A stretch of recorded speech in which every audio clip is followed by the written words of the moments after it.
ओम परमात्मने नमः। 32वें अध्याय में धूम मार्ग और अर्चराती मार्ग से जाने वालों की गति का और भक्ति योग की उत्कृष्टता का वर्णन भगवान कपिल देव जी कहते हैं कि माता जी, जो पुरुष घर में रहकर सकाम भाव से गृहस्थ के धर्मों का पालन करता है और उनके फलस्वरूप अर्थ एवं काम का उपभोग करके फिर उन्हीं का अनुष्ठान करता रहता है, वह तरह तरह की कामनाओं से मोहित रहने के कारण भवक धर्मों से विमुख हो जाता है और यज्ञों द्वारा श्रद्धा पूर्वक देवता अथवा पितरों की आराधना करता रहता है। उसकी बुद्धि उसी प्रकार की श्रद्धा से युक्त रहती है। देवता और पितर ही उसके उपास्य रहते हैं, अतः वह चंद्रलोक में जाकर उनके साथ सोमपान करता है और फिर पुण्य क्षीण होने पर इसी लोक में लौट आता है। जिस समय प्रलय काल में शेषशायी भगवान शेष सैया पर शयन करते हैं, उस समय सकाम गृहस्थाश्रमियों को प्राप्त होने वाली ये सब लोग भी लीन हो जाते हैं। जो विवेकी पुरुष अपने धर्मों का अर्थ और भोग विलास के लिए उपयोग नहीं करते बल्कि भगवान की प्रसन्नता के लिए ही उसका पालन करते हैं, वे अनासक्त, प्रशांत, शुद्ध चित्त, निवृत्त, धर्मपरायण, ममता रहित और अहंकार शून्य पुरुष स्वधर्म पालन रूप सत्व गुणों के द्वारा सर्वदा शुद्ध चित्त हो जाते हैं। वे अंत में सूर्य मार्ग, अर्ची मार्ग या देवयान के द्वारा सर्वव्यापी पूर्ण पुरुष श्री हरि को ही प्राप्त होते हैं। जो कार्य कारण रूप जगत के नियंता, संसार के उपादान कारण और उसकी उत्पत्ति, पालन एवं संहार करने वाले हैं, जो लोग परमात्मा दृष्टि से हिरण्यगर्भ की उपासना करते हैं, वे दो परार्ध में होने वाले ब्रह्मा जी के प्रलय पर्यंत उनके सत्यलोक में रही रहते हैं।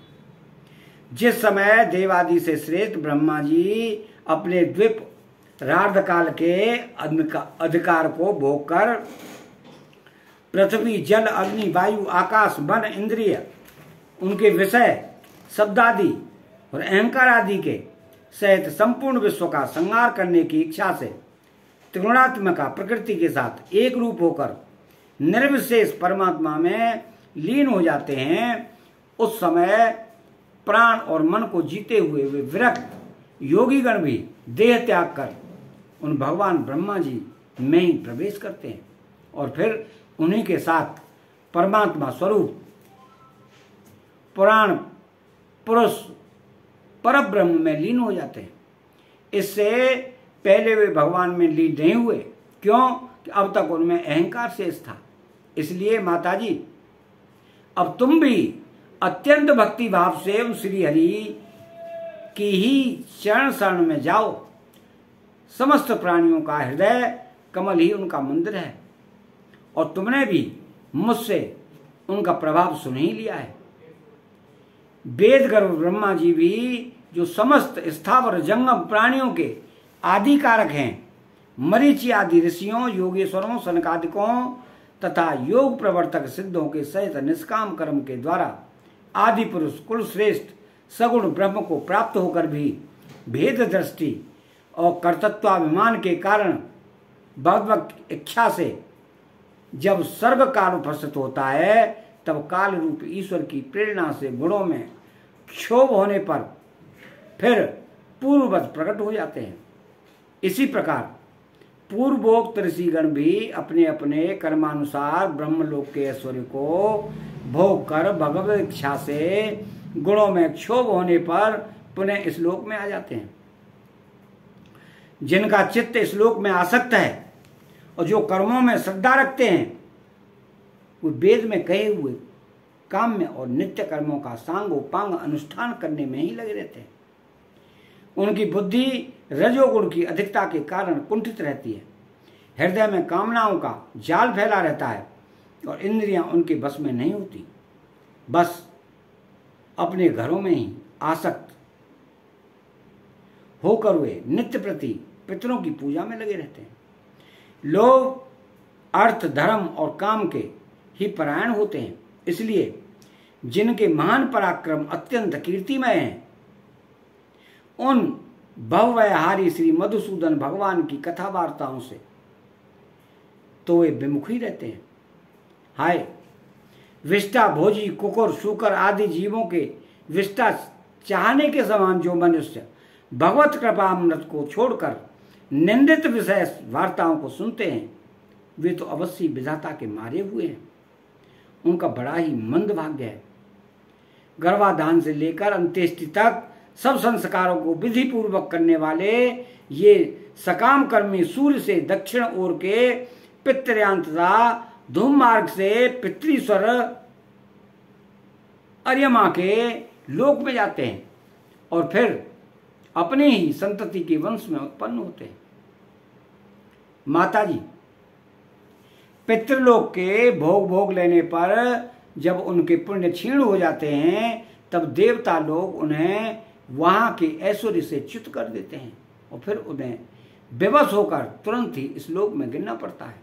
इसलिए माताजी, जिनके चरण कमल सदा भजने योग्य हैं, उन भगवान का तुम उन्हीं के गुणों का आश्रय लेने वाले भक्ति के द्वारा इस प्रकार से मन, वाणी और शरीर से भजन करो। भगवान वासुदेव के प्रति किया हुआ भक्ति योग तुरंत ही संसार से वैराग्य और ब्रह्म साक्षात्कार रूप ज्ञानी की प्राप्ति करा देता है। वत्सव सभी विषय भगवत रूप होने के कारण समान है। अतः जब इंद्रियों की वृत्तियों के द्वारा भी भगवत भक्त का चित्त उनमें प्रिय अप्रिय रूप विषमता का अनुभव नहीं करता, सर्वत्र भगवान का ही दर्शन करता है, उसी समय वह संग रहित सब में समान रूप से स्थित त्याग और ग्रहण करने योग्य दोष और गुणों से रहित अपनी महिमा में आरूढ़ अपने आत्मा का ब्रह्म रूप से साक्षात्कार करता है। वही ज्ञान स्वरूप है, वही पर ब्रह्म है, वही परमात्मा है, वही ईश्वर है, वही पुरुष है, वही एक भगवान स्वयं जीव, शरीर, विषय, इंद्रियों आदि अनेक रूपों में प्रतीत होता है। संपूर्ण संसार में आसक्ति का भाव हो जाना बस यही योगियों के सब प्रकार के योग साधन का एकमात्र अभिष्ट फल है। ब्रह्म एक है, ज्ञान स्वरूप और निर्गुण है, तो भी वो बाह्य वृत्तियों वाली इंद्रियों के द्वारा भ्रांति वश शब्द आदि धर्मों वाले विभिन्न पदार्थों के रूप में भास रहता है। जिस प्रकार एक ही पर ब्रह्म महन तत्व वैकारिक, राजस और तामस तीन प्रकार का अहंकार, पंच महाभूत एवं 11 इंद्रिय रूप बन गया और फिर वही स्वयं प्रकाश उनके संयोग से जीव कहलाया, उसी प्रकार उस जीव का शरीर रूप ब्रह्मांड भी वस्तुतः ब्रह्म ही है, क्योंकि ब्रह्म से ही इसकी उत्पत्ति हुई है। किंतु इसे ब्रह्म रूप वही देख सकता है जो श्रद्धा, भक्ति और वैराग्य तथा निरंतर के योगाभ्यास के द्वारा एकाग्र चित्त और असंग बुद्धि हो गया है। पूजनीय माता जी, मैंने तुम्हें यह ब्रह्म साक्षात्कार का साधन रूप ज्ञान सुनाया। इसके द्वारा प्रकृति और पुरुष के यथार्थ स्वरूप का बोध हो जाता है।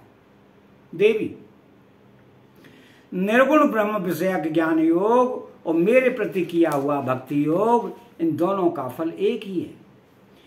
उसे ही भगवान कहते हैं।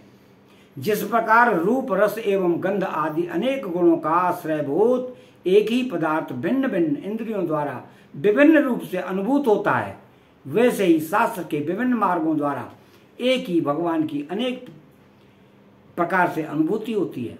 नाना प्रकार के कर्म, कलाप, यज्ञ, दान, तपो, वेदाध्ययन, वेद विचार, मन और इंद्रियों के संयम, कर्मों के त्याग, विविध अंगों वाले योग, भक्ति योग, निवृत्ति, प्रवृत्ति रूप सकाम और निष्काम दोनों प्रकार के धर्म, आत्म तत्व के ज्ञान और दृढ़ वैराग्य, इन सभी साधनों से सगुण निर्गुण रूप स्वयं प्रकाश भगवान को ही प्राप्त किया जाता है। माता जी, सात्विक, तामस, राजस और निर्गुण भेद से 4 प्रकार के भक्ति योग का और जो प्राणियों के जन्मादि विकारों का हेतु है तथा जिसकी गति जानी नहीं जाती, उस काल का स्वरूप मैं तुमसे कह ही चुका हूं। देवी, अविद्या जनित कर्म के कारण जीव की अनेकों गतियां होती हैं। उनमें जाने पर वह अपने स्वरूप को नहीं पहचान सकता। मैंने तुम्हें जो ज्ञानोपदेश दिया है उसे दुष्ट, दुर्विनीत, घमंडी, दुराचारी और धर्मध्वजी दंभी पुरुषों को नहीं सुनना चाहिए।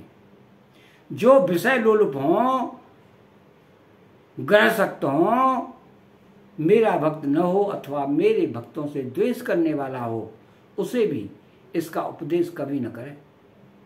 जो अत्यंत श्रद्धालु, भक्त, विनयी, दूसरों के प्रति दोष दृष्टि न रखने वाले, सब प्राणियों से मित्रता रखने वाला, गुरु सेवा में तत्पर, बाह्य विषयों में अनासक्त, शांत चित्त, मत्सर शून्य और पवित्र चित्त हो तथा मुझे परम प्रियतम मानने वाला हो, उसे इसका अवश्य उपदेश करें।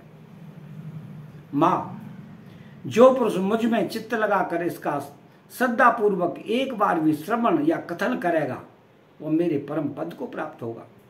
अतः 32वां अध्याय समाप्त होता है। चैनल को सब्सक्राइब करें, बेल आइकन घंटी को दबाएं और कमेंट बॉक्स में श्री राधे कृष्णा लिखें। जय श्री कृष्णा।